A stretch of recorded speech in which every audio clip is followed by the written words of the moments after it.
Le roman de Renard. Donc je rappelle que le roman de Renard est formé de plusieurs récits qui ont été inventés au Moyen-Âge, à l'époque de la société féodale.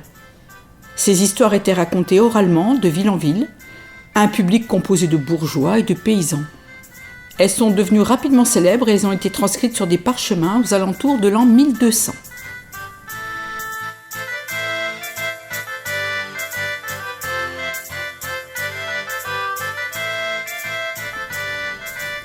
Les aventures de Renard, goupil rusé et impertinent, étaient d'abord destinées à distraire le peuple.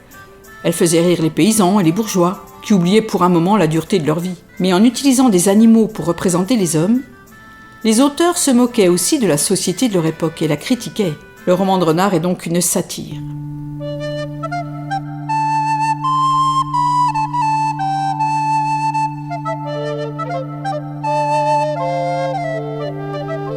Épisode 12. Isengrin et Hersan portent plainte devant la cour du roi.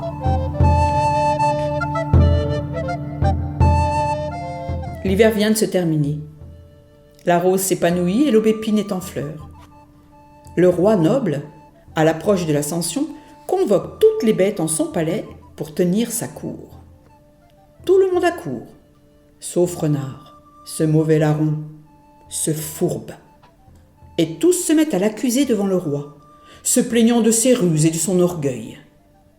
Isengrin parle le premier et s'adresse ainsi au roi noble. « Cher et noble roi, je demande justice de tout ce que m'a fait subir Renard. Il a violé ma femme Hersan, il a insulté mes louveteaux. Il a dit qu'il n'avait rien fait de tout cela, mais il n'a pas voulu le jurer. » Le roi, après l'avoir entendu, lui répond « Isengrin, renoncez à ce procès. Croyez-moi, vous n'avez aucun intérêt à rappeler la honte que vous avez subie. Il vaut mieux se taire dans ce genre d'affaires. » Brun l'ours prend alors la parole. « Sire, le loup Isengrin est assez puissant pour se venger lui-même. S'il ne l'a pas fait, c'est qu'il obéit à la paix que vous avez ordonnée. Si Isengrin accuse Renard, il faut que justice soit faite. Envoyez quelqu'un chercher Renard à Maupertuis. Je peux m'en charger. Je le ramènerai si je le trouve. »« Sire Brun, dit alors bruyant le taureau, malheur à celui qui conseillera au roi de donner une simple amende à Renard. Il a commis tant de crimes, causé du tort à tant de bêtes, que personne ne doit l'aider. » Le blaireau Grimbert prend alors la parole. « Sire Bruyant, il faut garder le sens des proportions. Il n'y a pas eu de violence, ni de porte brisée. Renard aime sans doute Hersan depuis longtemps, et il n'aura sûrement jamais porté plainte. C'est Isengrin qui est jaloux. Mais pourquoi en avoir parlé au roi et au baron ?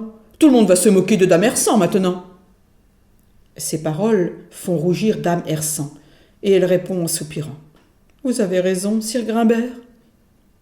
J'aurais préféré qu'Isengrin et Renard restent bons amis.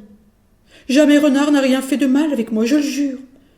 Depuis notre mariage, il y a 10 ans, j'ai été fidèle. Je peux le jurer sur tous les saints. Je suis même prête à subir le jugement de Dieu. Ce n'est pas pour faire plaisir à Renard que je parle ainsi, mais je le dis pour Isengrin. Il est tellement jaloux qu'il s'imagine toujours être cocu. » Bernard, l'âne, est tout heureux d'entendre de telles paroles, et il s'exclame « Noble dame, j'aimerais bien que toutes les femmes soient aussi loyales que vous. Les gens sont tellement médisants. Ils disent tous que Renard a couché avec vous, mais vous venez de jurer qu'il n'en est rien.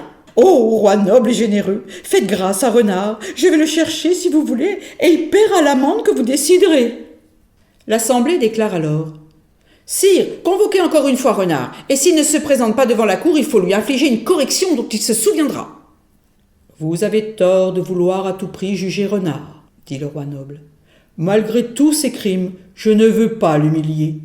Hersan n'a qu'à subir le jugement de Dieu, voilà tout. »« Oh là, sire, pas question. Si Hersan garde la marque du feu, tout le monde le verra et me traitera de cocu et de jaloux. Je préfère retirer ma plainte et me venger moi-même. »« Allez au diable, répliqua alors le roi. Vous voulez la guerre, c'est ça ? Par Saint Léonard, je connais bien Renard. Il peut vous faire plus de mal que vous ne pouvez lui en faire vous-même. De plus, la paix est proclamée. La tranquillité règne dans le royaume. Et si quelqu'un s'avise de rompre cette paix, il passera un mauvais quart d'heure. » En entendant le roi, Isengrin ne sait que faire. Il reste assis là, indécis. Quelle chance pour Renard que le roi ait imposé la réconciliation.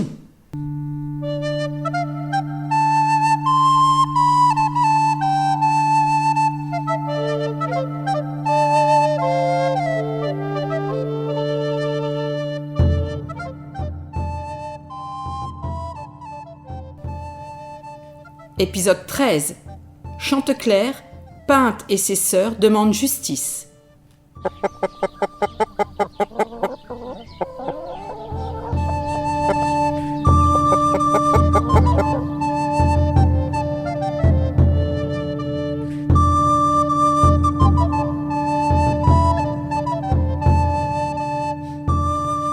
La guerre entre Renard et Isengrin aurait peut-être pris fin si Chanteclair et Pinte n'étaient venus à la cour, accompagnés de 3 autres poules, pour porter plainte contre Renard.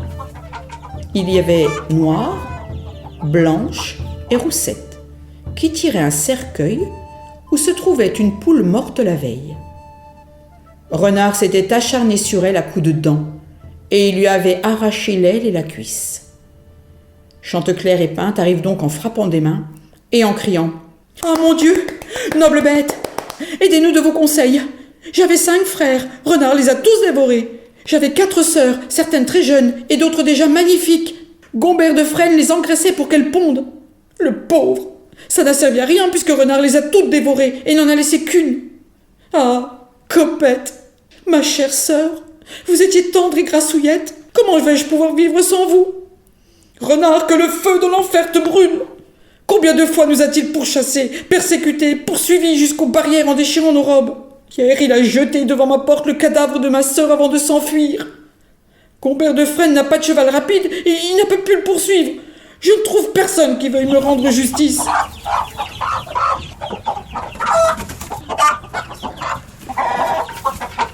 À ces mots, Pinte tombe évanoui sur le sol, et ses 3 compagnes font de même. Le chien, le loup et les autres bêtes se précipitent et leur versent de l'eau sur la tête. Revenue à elle, elle se jette aux pieds du roi qui s'est assis sur son trône. Et Chanteclair s'agenouille aussi, inondant de ses larmes les pieds du roi. À cette vue, le roi est envahi de pitié. Il pousse un cri terrible qui emplit de terreur même les plus courageux. De colère, il redresse la queue et il s'en frappe lui-même avec désespoir. Tout le palais résonne de ses coups. Puis il parle. « Dame Pinte, par la foi que je dois à l'âme de votre père, je suis désolé de votre malheur et je vais punir Renard. Vous pourrez voir vous-même que la vengeance sera terrible. Il sera châtié de façon exemplaire pour son crime et pour son orgueil. » À ces mots, Isengrin se redresse. « Sire, vous êtes un grand roi. On chantera partout vos louanges si vous vengez Pinte et sa sœur Copette.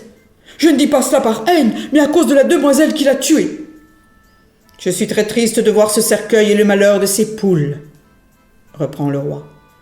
Devant vous tous, solennellement, j'accuse donc Renard d'insolence et d'orgueil, et je veux le punir d'avoir rompu la paix.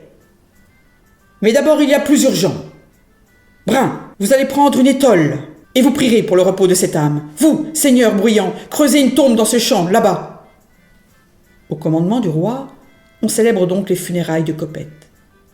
Tardif, le limaçon, lit les 3 prières. Rohanel, le chien, et Brichmer, le cerf, se chargent de chanter les versets. L'office terminé, on porte le corps en terre sous un arbre et on pose par-dessus une dalle de marbre sur laquelle est graffée l'épitaphe suivante. Si J. Copette, la sœur de Pinte, elle a vécu comme une sainte, mais Renard l'a cruellement martyrisée à coups de dents. La douleur de Pinte et de Chanteclair est si grande qu'elle émeut tous les membres de l'assistance. Leur chagrin apaisé, les barons se tournent vers le roi. « Majesté, il faut nous venger de ce voleur qui s'est moqué de nous et a enfreint la loi. »« Très volontiers, répond le roi noble. Brun, mon cher frère, allez donc le chercher. Et dites-lui de ma part que je l'ai attendu 3 jours. »« Je le ferai très volontiers, sire, » répond Brun. Et sur le champ, il se met en route, marchant sans s'arrêter ni se reposer.